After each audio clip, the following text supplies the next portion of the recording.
खान साहब का अपना स्टेटमेंट उनके अपने ट्विटर अकाउंट से शेयर हुआ है। ये मुसद्दिका बयान है जो इमरान खान साहब ने अपनी बहनों से बातचीत करते हुए दिया। ये बयान क्या है, पहले आप ये सुन लें। इमरान खान ने कहा कि मैं तमाम उम्र भी जेल में रहने को तैयार हूं, लेकिन जुल्म और जबर के सामने झुकने का सवाल ही पैदा नहीं होता। पाकिस्तानी कौम को भी यही पैगाम देता हूं कि किसी सूरत जबर के निजाम के सामने ना झुके। मुज़ाकरात का वक्त अब गुजर चुका है, अब सिर्फ कौम के एहतजाज का वक्त है। पिछले कुछ रोज से जेल में मुझ पर सख्तियां मजीद बढ़ा दी गई हैं। मेरी अहलिया बुशरा बेगम पर भी सख्ती का दायरा कार बढ़ा दिया गया है। उनके सेल में जो टीवी मौजूद था वो भी बंद करवा दिया गया है।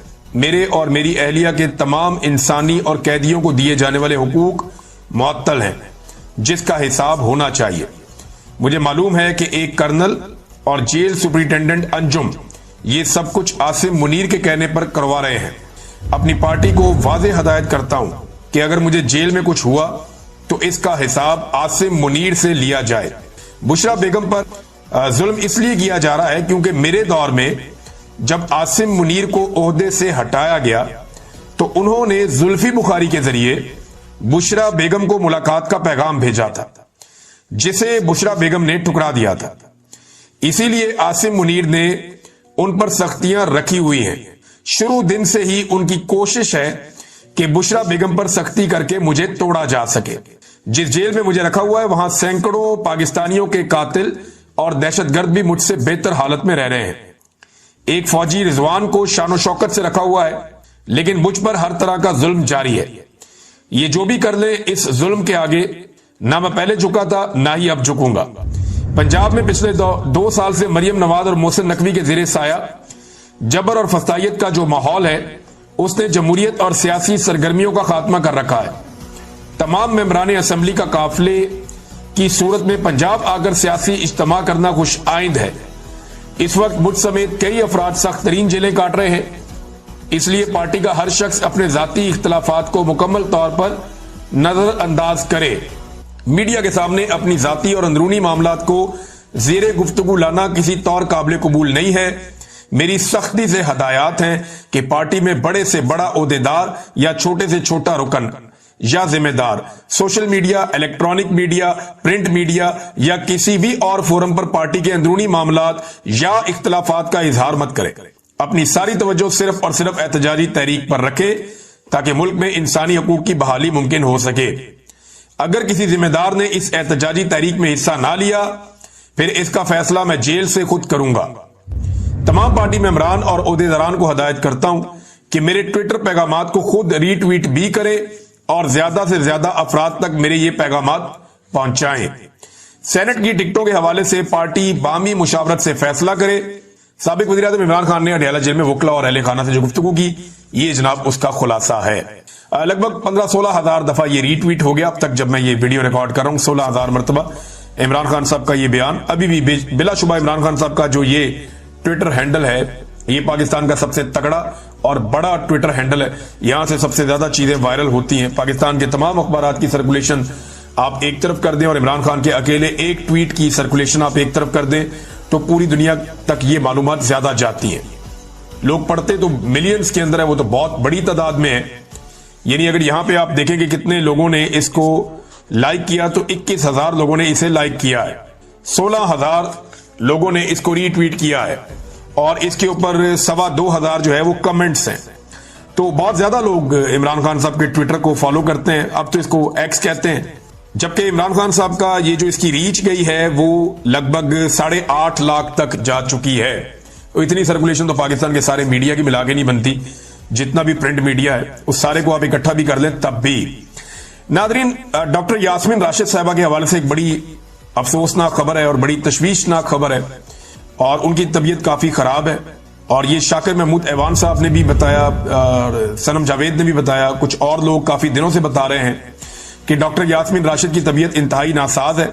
उन्हें सर्वदित अस्पताल मुंतकिल किया गया है और उन्हें जो है वोमिटिंग हो रही है, बुखार है, मैदे की सख्त तकलीफ है। गुज़िश्ता कई दिनों से वो बीमार थी। उन्हें सांस का प्रॉब्लम जो है वो उनके साथ मौजूद है और जेल में उनको ऑक्सीजन भी नहीं मिली। उन्होंने इसकी शिकायत भी की थी कि एक मौका पर जब उन्हें ऑक्सीजन चाहिए थी तो जेल में डॉक्टर यास्मीन राशिद साहिबा को ऑक्सीजन नहीं मिली, जिस वजह से उनकी तबीयत खराब हुई थी। ये वही डॉक्टर यास्मीन राशिद हैं जिन्होंने नवाज शरीफ के लिए सहूलतकारी की थी, उन्हें पाकिस्तान से बाहर भिजवाया था इलाज करवाने के लिए।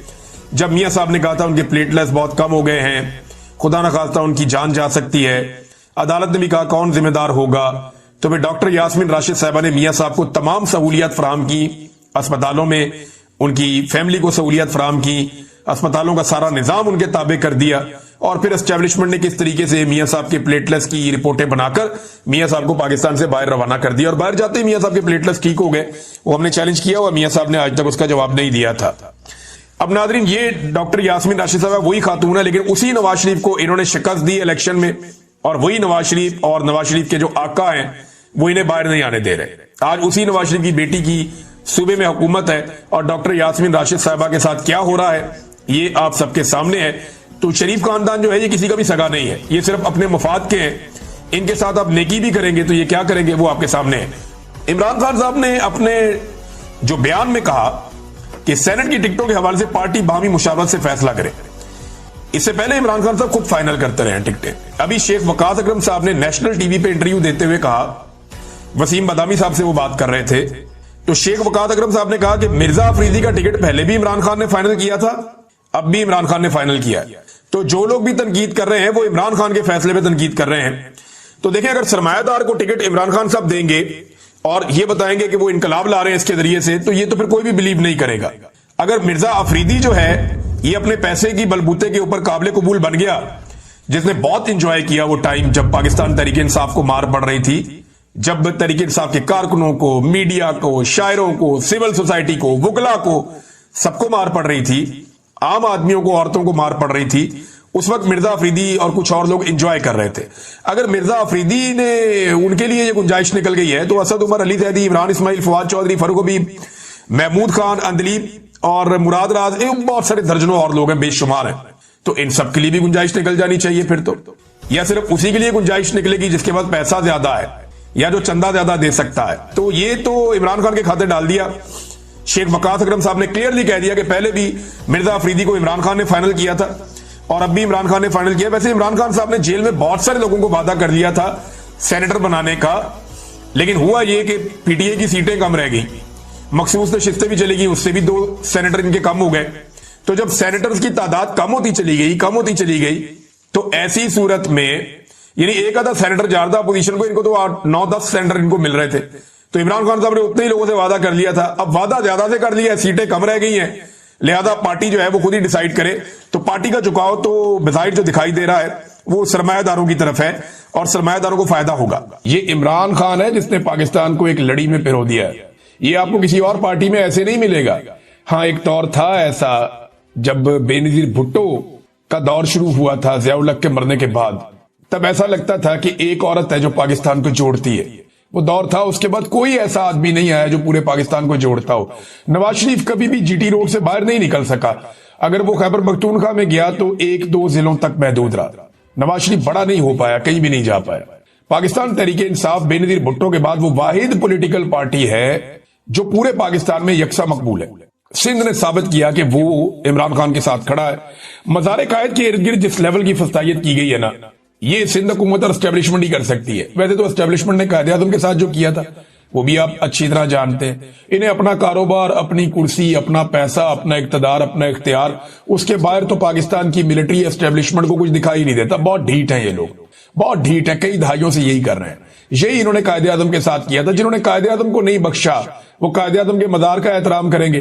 बेशर्मी का एक कंबल है जो उन्होंने ओढ़ा हुआ है कई दहाइयों से। अब कायदे आज़म के मज़ार के बाहर जिस लेवल की फस्तायत की जा रही है, ये तो देखो मज़ार किसका है, जो जमहूरियत की सबसे बड़ी आवाज था, बाबा कौम का मज़ार है, जो इंसाफ की बात करता था, मसावात की बात करता था, जमहूर की बात करता था। ये उसका मज़ार है जिसने पाकिस्तान बनाकर दिया। और उसके मज़ार के बाहर गैर जमहूरी हरकतें, उसके मज़ार के बाहर फस्तायत, जबर, जुल्म, लोगों पे तशद्दुद, आंसू गैस। और ये कर कौन रहा है? सिंध हुकूमत और एस्टेब्लिशमेंट के हरकारे, ये मिलकर ये कार्रवाई डाल रहे हैं। जो गंद इन्होंने मारा, बेड़ा गर्क कर दिया पकड़ के। पहले ना बड़े शौक से पीपल्स पार्टी ने अपने मुंह पे फेयर एंड लवली लगाई, ये क्रीम होती है चिट्टा करने वाली, तो पीपल्स पार्टी ने बड़े शौक से अपने मुंह पे ये ब्यूटी क्रीम लगाई।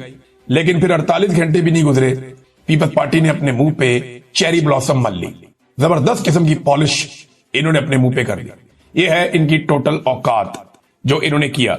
इन्होंने कल वजीर आला खैबर पख्तूनख्वा को सुनसान रस्तों पे डाल दिया और आज बाबा कौम की रूह को तकलीफ दे रहे हैं और कराची के अंदर दे रहे हैं, मज़ार कायद के करीब दे रहे हैं। लेकिन अच्छी बात यह है कि पाकिस्तान के शहरियों ने, कराची के शहरियों ने वही किया जो कायदे आजम का नजरिया है। उन्होंने वही किया कि जुल्म और जबर के खिलाफ हम खड़े होंगे जैसे हम हमेशा खड़े होते रहे।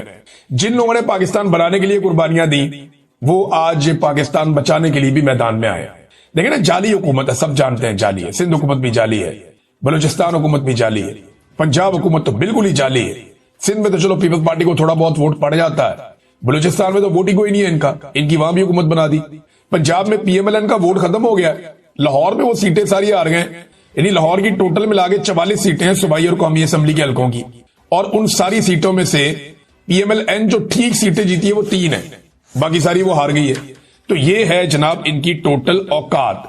जो कुछ इन्होंने देखा ना असल में गुज़िश्ता 48 घंटों में, उसने खौफजदा कर दिया एस्टेब्लिशमेंट को भी और पीपल्स पार्टी की सिंध हुकूमत को भी। पहले इनका अंदाजा यह था कि फ्री हैंड दे देंगे, कोई नहीं निकलेगा, कोई ज्यादा खप नहीं पड़ेगी, कोई ज्यादा रोला नहीं पड़ेगा, थोड़ा सा प्रेशर आएगा, उसके बाद हम PTI को गंदा करेंगे। लेकिन इनको अंदाजा ही नहीं था। ये बेवकूफ लोग हैं ना, इनकी असेसमेंट हमेशा गलत हो जाती है। जब ये इमरान खान को निकाल रहे थे ना ओहदे से, तो उस वक्त एक जर्नैल और एक ब्रिगेडियर सारे मीडिया वालों को, सारे सियासतदानों को और लोगों को बुलाकर वो ये कहते थे कि जनाब इमरान खान खत्म हो गया, 7% उसकी मकबूलियत बाकी रह गई है, 93% पाकिस्तान में हम एस्टेब्लिशमेंट मकबूल हैं, इमरान खान खत्म हो गया।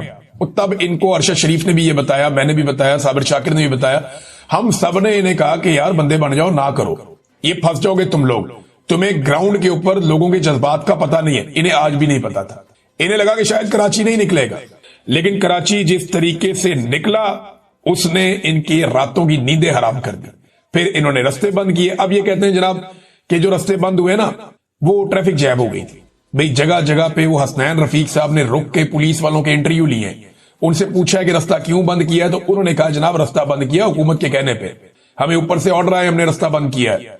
कंटेनर लगा के रास्ते बंद किए गए हैं, जो रास्ते खुलवाए गए हैं उनमें क्रॉस कंटेनर खड़े हुए थे, कोई ट्रैफिक जैम नहीं हो रही थी, आगे सारी सड़कें खाली होती थी, फिर 1-2 किलोमीटर आगे जाते थे फिर रास्ते बंद हो जाते थे। तो हर इलाके के SHO को, SP को ये ड्यूटी दी गई कि जब तक ये लोग कराची पहुंचे जगह जगह रास्ते बंद करो, इन्हें कराची नहीं आना चाहिए। वो उनकी हिम्मत है कि वो सुनसान सड़कों पे चले गए, वो ऐसे इलाकों में घुस गए, कच्चे पक्के से हो गए, किसी ना किसी तरह वो लोग पहुंच गए और वो कराची पहुंचे। और अब जब मैं ये वीडियो रिकॉर्ड कर रहा हूं तो वो जलसा गाह की तरफ जा रहे हैं, तो जलसा तो होगा, ये तो सुहेल अफरीदी ने कहा था। तो पठान ने जो बात की है वो बात पूरी कर रहा है। अच्छा, जलसा जो है ना, ये अगर सारी हरकतें ना करते, गंद ना मारते, तो ये एक नॉर्मल चीज रहती है, एक जलसा हो जाता है। PTI ने पहले बहुत बड़े बड़े जलसे किए, उनमें से एक और बड़ा जलसा हो जाता या बहुत बड़ा जलसा हो जाता, एक मोमेंटम पाकिस्तान तहरीक इंसाफ की तहरीक को मिल जाता। लेकिन जो मोमेंटम एस्टेब्लिशमेंट की इन हरकतों ने दिया है ना, जो पीपल्स पार्टी और एस्टेब्लिशमेंट ने मिलकर गंद मारा है, उसके बाद जो मोमेंटम मिलेगा इमरान खान साहब को, वो उससे पहले कभी नहीं मिलना था। ये ना कुछ लोग कहते हैं कि डाकुओं का और डफर्स का एक अलायंस है। डाकू वो कहते हैं जी पॉलिटिकल लोगों को जिन्होंने डकैतियां मारी हैं, बड़ी बड़ी कमीशनें खाई हैं, जिनकी वजह से पाकिस्तान आज तक तरक्की नहीं कर सका। और डफर्स ये कहते हैं मिलिट्री एस्टेब्लिशमेंट, जर्नल लोग हो गए, इनको अक्ल ही कोई नहीं, इनको पता नहीं सियासत कैसे होती है। तो इनका जो अलायंस है ना, उसकी वजह से इमरान खान साहब को बहुत फायदा हुआ। पाकिस्तान तहरीक इंसाफ की जो तहरीक है उसे बहुत